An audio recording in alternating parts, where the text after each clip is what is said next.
dadi wali niku gampang. Dene kok ora dadi wali wis bejane wong. Engko tak terangno carane dadi wali sing gampang-gampang ae. Nek mbok bar Ramadan tak deloke wis masuk ta urung. Nah ora tak sidangno kok. Ya dadi kan ora dadi wali usul ning pengadilan kudu dimenangno. Rawahu ngrawat hati sapa Imam Ahmad. Wasiratu te syarat iku dumatun, wasiratu tawi siratal mustaqim dulmatun peteng. Wasiratu te dalan lagu maring sirat wal yaqinu yakin. Wa te kang yakin tahqiqu tasdiki iku benerno barang sing tasdik, tahqiqu tasdiki. Iku tahqiq dalam benerno. Maksudnya kamu punya otoritas pemikiran yang akurat. Kanggo benerno bil ghaibi kan barang ghaib. Niki sing dadi ibadah kula nganti ketemu pangeran. Tahqiqu tasdiki iku duwe akurasi benerno. Bil ghaibi lan barang ghaib. Carane bi izalati kulli ghaibin kelawan ngilangno saben-saben sing dadekno kemamangan. Bi izalati kulli ghaibin kelawan ngilangno saben-saben barang sing dadekno kemamangan. Pun kula baleni nggih saking awal wal maqalatu Rabi'ah kula terangno ya. An-Nabi Bakrin Siddiq radhiyallahu anhu dawe az-zulumatu khamsun. Dawe Abu Bakar kegelapan itu ada 5. Di mergo Abu Bakar wong saleh, nek kegelapan yo luwe akeh. Dadi ora pati apal nek jumlahe akeh ora pati apal. Roe muk pira? 5. Nah, zaman akhir ora trimo 5 ribuan napa? Ribuan. Nomor 1 hubud dunya. Seneng dunya. Seneng dunya macam-macam, seneng pangkat, seneng apa saja yang tidak mengantarkan ke akhirat. Iku darani napa? Dunya atau apa saja yang murahan niku darani dunya.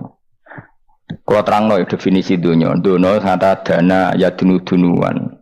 Ana sing ulama nasrib sangka dania terus ditakhfif hamzah dadi daniah terus ditakhfif hamzah dadi ya daniyah terus ngikuti wazan fu'la jadi dunya. Jadi anggar barang sing hina iku jenenge napa? Dunya. Utawa barang sing dekat iku jenenge dunya. Mergo maknane dunya saiki, dana iku maknane dekat. Akhirat nanti.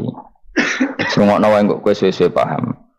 Sehingga sesuatu yang tidak murahan, kayak sujud, kayak sedekah, kayak ngaji iku ora dunya. Ini kesaksian akhirat.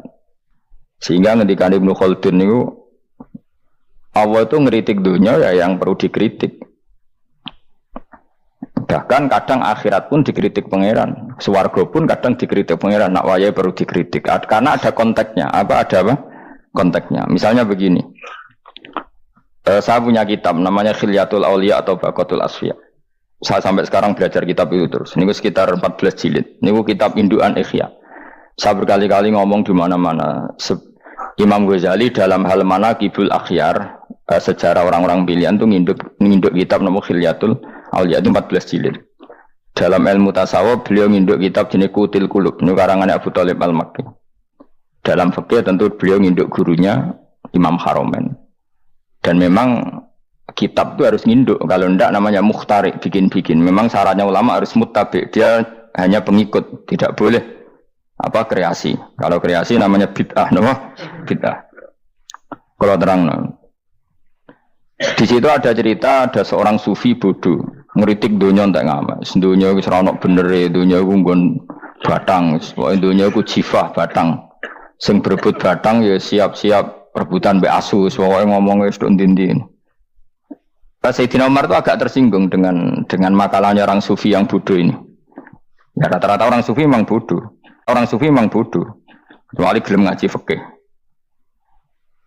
Setelah ngomong ngalor ngidul dunia ku swelek terus dia ini biasa lah orang sufi itu semilah dewean terus orang lakoni popo ngerti-ngerti lesu kok mangan wae lesu orang sufi kan gitu.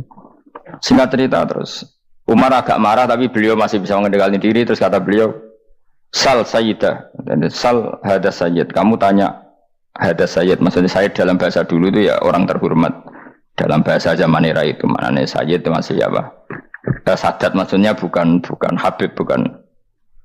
Kalau dalam bahasa Arab dulu itu memang kalau Habib itu ya Nabi, kalau Sayyid Sadatus Sufia itu belum pasti maknanya apa? Habib ya, tokoh-tokoh yang diikuti dalam apa? Makalahnya, dalam apa? Makalahnya. Terus kata Ubay bin Ka'ab, Dan ini menurut saya benar sekali. Dan kamu harus mengikuti Ubay bin Ka'ab. Dia adalah termasuk 6 sahabat yang dipuji Nabi min ahlil Quran. Apa? Yang dipuji Nabi min ahlil apa? Quran. Kata Ubay bin Ka'ab, lalu Anda masuk surga karena apa? Lalu Anda masuk neraka karena apa? Lalu Anda dapat ridho Allah karena apa? Kamu itu bisa masuk surga lihadidar karena kenangan di rumah ini, maksudnya karena dunia ini, karena sujud kamu, karena kebaikan kamu. Itu di mana? Allah mereferensi amal kamu ya di dunia ini. Kamu masuk surga karena sujud kamu di dunia ini, nanti masuk neraka karena keangkuhan kamu di dunia ini. Fahadi dunya mi'yar, dunia ini adalah takaran. Semua referensi Tuhan tentang akhirat itu merujuk kelakuan kita apa? Di dunia. Sehingga kalau kamu masuk surga selamanya lama, itu ya karena kebaikan kamu di dunia. Maka jangan kritik dunia ini, karena dunia itu mahalu sujudika, mahalu ruku'ika, mahalu pokoknya dia marah-marah. Sehingga semenjak itu kata Ibnu Khaldun, orang tahu dunia yang dikritik adalah dari madatul kalimah dani'ah, suatu yang murahan. Apa? Yang murahan.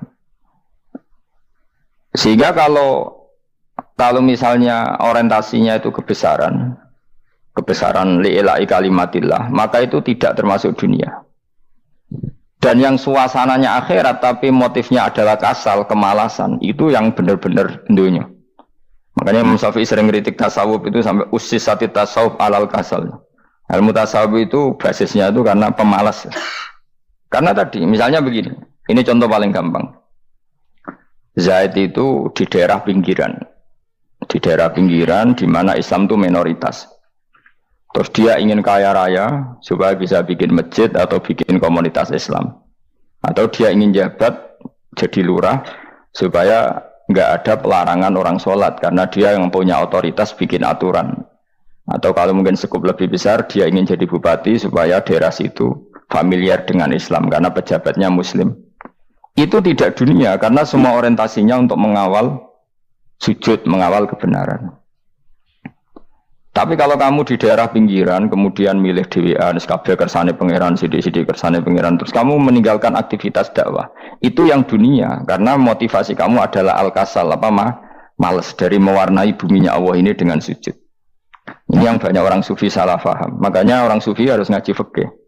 Bendekne roh, dilingno wong alim, wong fikih nak kitmanul ilmi ku haram. Kitmanul ilmi haram. Menyimpan ilmu itu haram. Tidak memberi kontribusi dalam proses orang sujud adalah haram. Tidak memberi pencerahan pada umatnya Nabi adalah haram. Menikmati keasikan yang pangeran dewi adalah haram. Dia harus diingatkan gitu terus. Kalau enggak, itu bahaya bagi agama ini. Makanya dulu itu enggak ada orang sufi yang enggak ngaji ulama fikih. Sekarang kebalikan, malah orang sufi darani fikih mau kulit dekne wis tok hakikat sembrono. Oh tak tobat nonton anak ketemu aku. Itu bahaya, paham seperti itu tuh bahaya.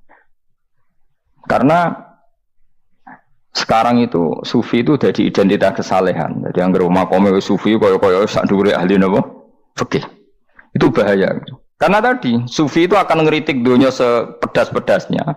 Kemudian ujung-ujungnya meninggalkan dunia, kemudian happy-happy asik pangeran dewean dan membiarkan umatnya Nabi ini berserakan kemana-mana, tidak terlibat sama sekali, tidak memberi kontribusi sama sekali. Kalau bahasa gampangannya orang gelem amar ma'ruf, gak gelem nahi mungkar. Tapi bahasa amar ma'ruf nahi mungkar kan saiki dadi gerakan ekstrem. Makanya orang tak bahasa amar tidak peduli, tidak mulang. Mergo saiki bahasa saiki repot terus. Paham ini penting kalau terang. Jadi kalau baleni malih ya. Sing dimaksud dunya ketika dikritik pangeran iku dunya sing sangka kata dani'ah, sesuatu sing murahan, sing enteng, sing nafsu, itu jenenge apa? Dunya, napa? Dunya. Tapi ketika sesuatu itu baik dan mengarah kepada Allah, itu jenenge dunya iki masru'atul akhirah. Maka dunya itu di dua status napa? Siji masru'atul akhirah. Dan ini status yang harus kita pakai. Makanya kata Imam Ghazali itu, gue nak randi duwe, sak penat-penate urip terus merasa gak punya kenikmatan. Datang saja ke kuburan dan yakinlah semua yang sedang mati keinginannya hanya satu, ingin kembali di dunia dan memperbaiki amal-amalnya. Berarti dunia adalah segala-galanya bagi orang yang sudah mati. Ya, orang yang sudah mati itu cita-citanya satu, la'alli arji, semoga kita kembali ke dunia. Untuk apa? Untuk membenahi semua kesalahan yang pernah dilakukan zaman dunia. Terus kamu ingat, fa'ana fid dunya, ya Allah, alhamdulillah sekarang masih saya di dunia. Artinya saya punya satu kesempatan yang diinginkan semua orang yang sudah mati di seluruh dunia. Lalu malah wali anu surip malah kepengen nang mati. Saking kakean kasus ini, apa? Kakean apa? Kakean kasus. Makanya di sini sirinya para rasul, para nabi itu sering donga, Allahumma tawil umrona, sehingga banyak orang soleh mendoa supaya panjang apa? Umur. Itu karena pas itu yang hadir adalah dunia dengan makna masru'atul akhirah. Tapi ada juga wali dan nabi kadang-kadang donga, ya Allah, jika sebaiknya saya mati, mati saja. Itu ketika tergambar dunia yang sudah murahan, yang sudah arogan, yang sudah tidak jelas. Maka dunia ini punya dua status sekaligus. Jika prospek bagi Anda untuk masru'atul akhirah, maka nikmati senikmat-nikmatnya. Tapi jika bagi Anda ini sudah menjadi ladang maksiat apa-apa, maka jadikan dunia ini tempat tobat. Karena akhirat itu nggak ada apa-apanya dibanding dunia. Jadi akhirat itu hanya mereferensi dunia, mereferensi dunia. Ini penting kula aturno. Kadang-kadang sufi ku menyen goblok ora iso ngaji. Dia nganggep dunia sampai akhirat itu penting akhirat, tapi cara maknaninya salah. Lho kowe nganti ning akhirat mlebu swarga itu karena apa coba? Amal zaman di mana? Di dunia. Berarti penting mana dunia sama akhirat? Penting dunia karena akhirat mau efek, apa? Efek dunia ini yang pokok. Apa dunia ini yang pokok. Kalau Allah kan cara ngedikan tidak seperti itu. Allah cara ngedikan gini loh. Akhirat, maksudnya walal akhiratu khairul laka minal ula gini. Sesuatu yang berorientasi akhirat dan kemudian menjadikan kamu nyaman di akhirat itu khairul laka minal ula, itu lebih baik ketimbang dunia. Ora kok kowe nak ning dunia nak sepe melek ning akhirat apik ora ngarang ngono, nak ning dunia melek ning akhirat luwih parah. Kayak melaratem cek ngene iki kan. Tapi kan cek iso ngopi, cek iso mangan tengkleng. Sebenarnya ning akhirat gak iso blas. Dunyel-unyel malaikat ngawur. Gayamu bareng melarat terus ning dunia lara lah nak ning akhirat penak. Aku yakin ora luwih lara, tak jamin. Ora ini kan ketara nak keliru omongan aku ning dunia lara lah sementing nak akhirat penak itu ndak bisa. Kowe nyifati dunia nggon lara iku serapati ridho mbek pangeran. Berarti kowe dikai iso ngopi ra syukur, dikai iso mangan ra syukur, anane nyifati dunia lara. Berarti rapati ridho mbek pangeran. Malah dibles-blesno sebenarnya. Pemenang nak pengurus akhiratnya aku tak tekek. Cuma aku loh pengurus ora sebenarnya. Tapi gak ada rencana daftar jadi panitia apa? Akhirat. Tapi kira rata syafaat dia biarno karena ini penting kalau terang no. Makanya Imam Syafi'i masyhur makalah beliau tentang fikih dan tasawuf itu. Nggih saya kutip ya, dan saya memang saya hafalkan terus makna teman. Faqihan wa sufiyan fakun laisa wahida fa inni wa haqqu wa iyyaka ansahu. Terus kata beliau mensifati orang fikih fa hadza qasin lam yazq qalbuhu tuqa wa hadza jahulun kaifadul jahli yasluhu. Itu masyhur. Di dunia ini identitas di dunia kita, dunia ulama itu hanya dua. Kalau enggak sufi ya faqih. Kamu jangan jadi salah satu. Faqih adalah orang sing qasin, itu qalbuhu qasin, hatinya itu keras, atine atos. Lam jadu qalbuhu tuqas, gak ditakwa blas. Wong faqih ora ditakwa blas, gak diempati blas. Tapi orang sufi itu hada jauh ini malah geblek blas, malah parah meneh. Sing sitok atos atine sitok geblek dari Imam Syafi'i. Kena protes berarti Imam Syafi'i aja protes aku. Kenapa begitu? Misalnya gini orang fikih. Kalau bapak nyontohkan tuh gini. Orang fikih itu punya aturan. Misalnya kalau rukuk tidak begini nggak sah. Sujud kalau nggak begini nggak sah. Sholat kalau tidak begini nggak sah. Oke, aturan itu baik. Tapi punya keangkuhan berpikir. Misalnya ada orang desa terbelakang. Misalnya di pedalaman Gunung Kidul, Kulon Progo. Ada orang yang ditobatkan orang-orang sufi. Orang sufi itu ya saya rontok goblok-goblok itu. Misalnya nobatkan. Enak wae wong fikir melok nobatno tapi tahu-tahu bilang ini sholatnya enggak sah, rukuknya enggak sah, Fatihahnya enggak sah. Jare sing sufi, wah semane nobatno ora iso salat apa ora disahno. Si sufi ya goblok pisan, ketika ngawal si ajudannya tadi salat, enggak dikawal. Sehingga banyak aliran di Jawa salat ala kali Joko ya ono Fatihah mau meneng tok. Sitok sujud tok. Jadi ini sitok atas atine ora gelem bina tapi muni rasa. Sing sitok goblok, ora tahu nerusno pembinaan. Akhirnya ya mandek ning satu kesalahan dan diwaris ya bergenerasi-generasi. Makanya kata Imam Syafi'i itu sitok goblok, sitok atas hati ini. Jadi Kamu jangan jadi salah satu itu. Makanya kamu aman karena kamu tidak sufi ya tidak fakih. Makanya nggak masuk nggak masuk yang dikritik Imam Syafi'i. Kamu sufi ya tidak, fakih ya tidak. Makanya kalau Imam Syafi'i kritik itu, tapi alhamdulillah saya tidak dua-duanya. Yang tidak sufi, tidak fakih.